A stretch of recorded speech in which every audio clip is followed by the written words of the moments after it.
Hello, my name is Eric Grigori. This presentation covers my paper, Evaluation of Modern Tools for an OMSCS Advisor Chatbot. I originally got the idea for this project while taking KBAI at OMSCS. In that class, you develop a conversational chatbot, and I realized that I really enjoyed the technology and wanted to learn more. This project started as a paper, but then evolved into an actual prototype. So after doing the research on the communities, chatbot technology, the platform, and tools, I decided to go ahead and evaluate some of the tools in more detail for the purposes of actually creating an OMSCS Advisor chatbot. The chatbot is just a prototype, but it has been trained with an OMSCS FAQ, and it does have a very simple web user interface. The paper was written not only for KBAI students, but actually any student interested in developing a conversational chatbot.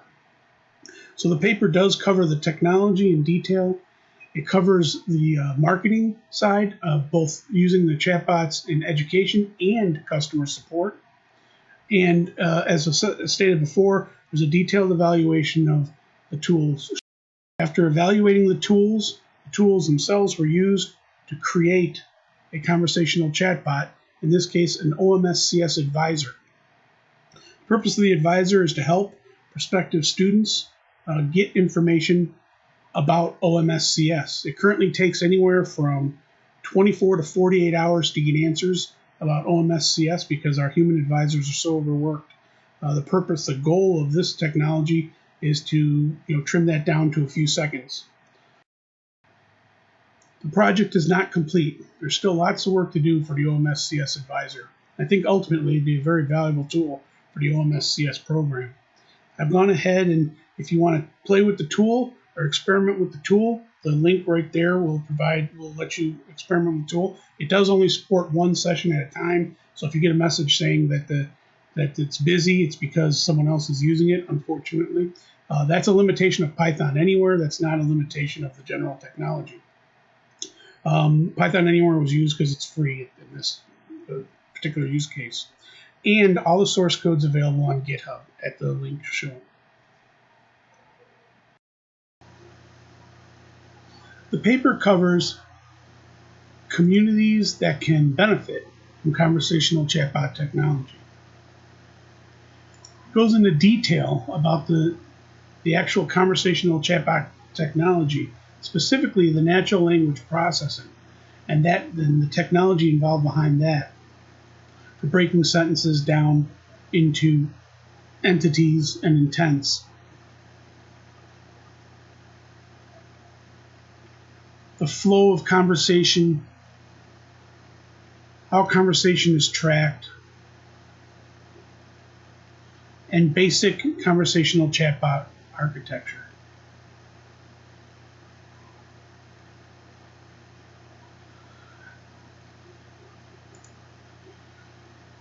A large part of the paper is dedicated to the various tools, providing a little bit of information about each tool and a few of the chatbot programming languages.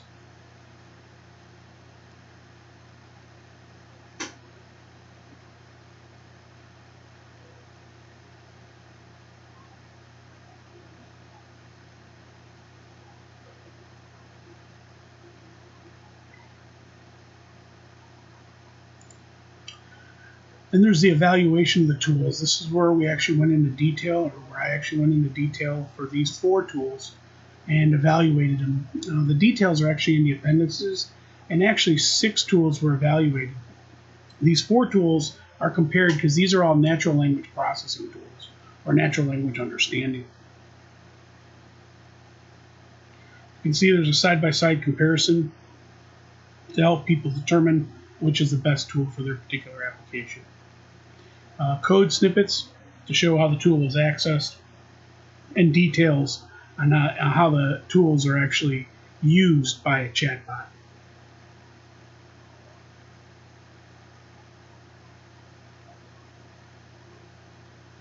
Finally, the paper covers the actual OMSCS Advisor chatbot.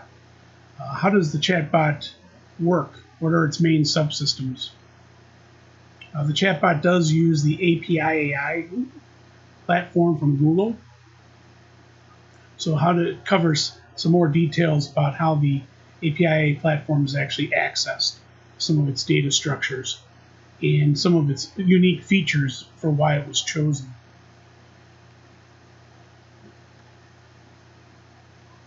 It is a conversational chatbot, although a very simple one. So there is a dialogue manager, and the dialogue manager is discussed. This particular dialogue manager is relatively simplistic, and in fact, I'm very interested in doing more research on dialogue managers in the future.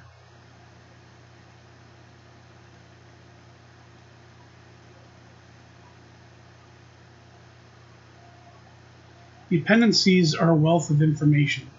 This is the FAQ used to do the training.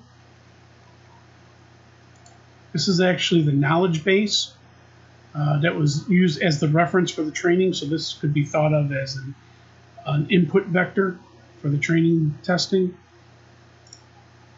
And then there's, like I said, details about each test that was performed and each tool. Again, the goal here is to provide a bit of a reference for future people, for future students or anybody interested in using this technology.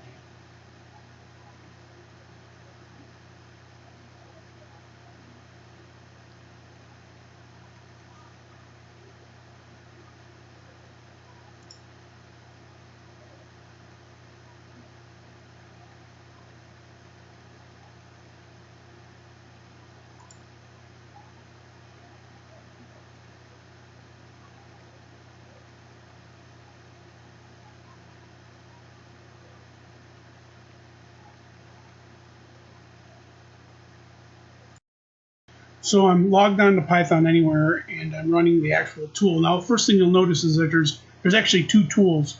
There's sort of a tester tool that I wrote for people who just want to experiment with 3 of the 4 natural language processing engines, and then there's the actual OMS advisor. So let's go to the tester tool first. Now, this is going to it's going to let you test an utterance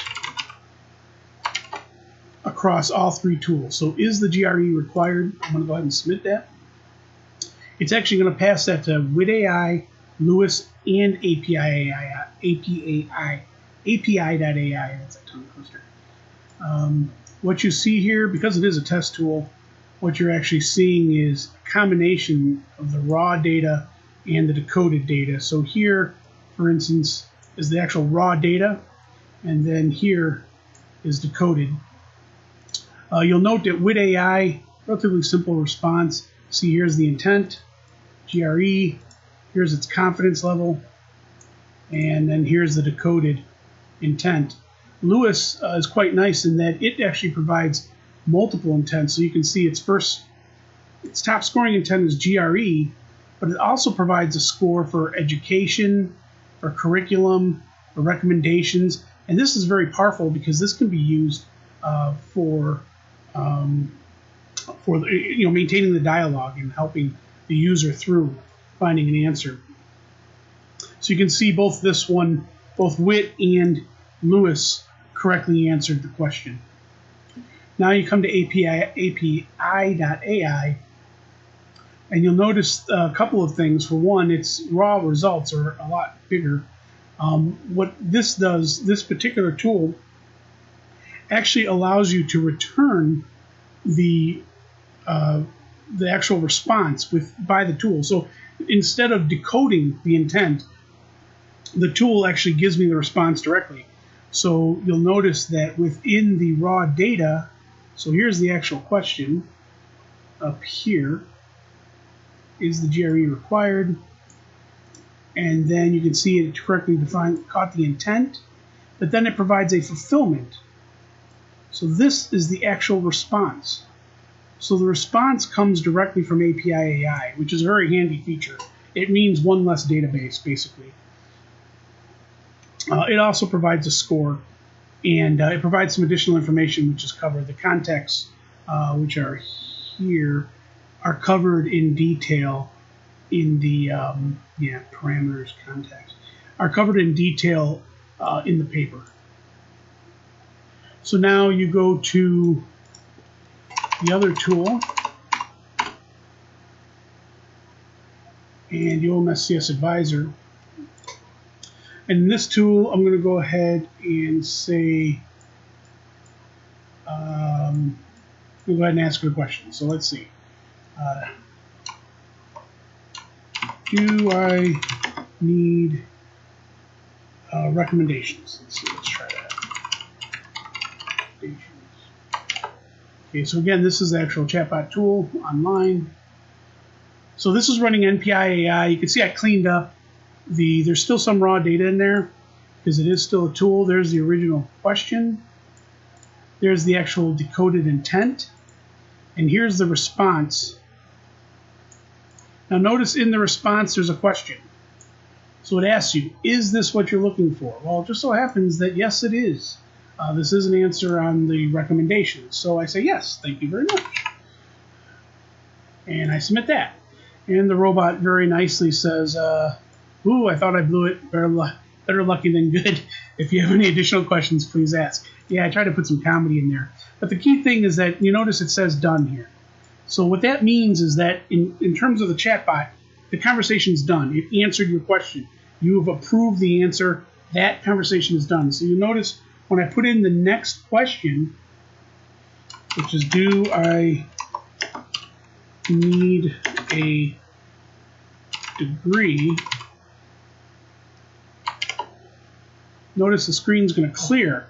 So now this is a new dialogue, a new question. It's, do I need a degree? Well, it incorrectly categorized that as recommendation. So you can see the answer's wrong. It's giving me the incorrect answer. So now here's the question, and I say, no, you didn't give me the right answer.